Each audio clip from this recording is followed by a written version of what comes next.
আরেকবার খেতে বুঝবে না নাকি? একবার বলি হয়ে গেল। কি হলো, কিছু বলছো? তাড়াতাড়ি ঘুমাও, কাল সকাল বাড়ি যেতে হবে। ঠিক আছে। একবার খাওয়ার কথা বললো।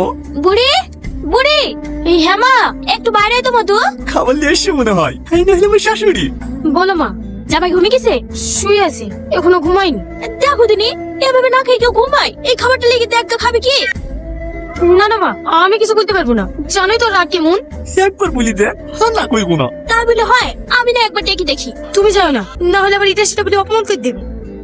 চাচি, খাবার টাবার সব পাঁচবার ঢেকে থুই গেলাম, দেখো আবার কুকুর টুকুরে মুখ দেয় না। ভালো করে ডেকে তো তো? হ্যাঁ হ্যাঁ চাচি, সব ঢেকে দিয়েছি। ঠিক আছে, সকাল সকাল চলে আসিস। ঠিক আছে চাচি। বুড়ি, খাবার দাবার সব ঢাকা থাকলো, খিদে লাগলে জামাইকে খেতে দিস। ওর যা রাগ, আজ খাবার ছুঁয়ে দেখবে না। ওগো, শুনছো? কি হলো? হাঁস ঘরে কি সাহস করছি? মনে হয় চোর ঢুকিছি। হ্যাঁ, চোর?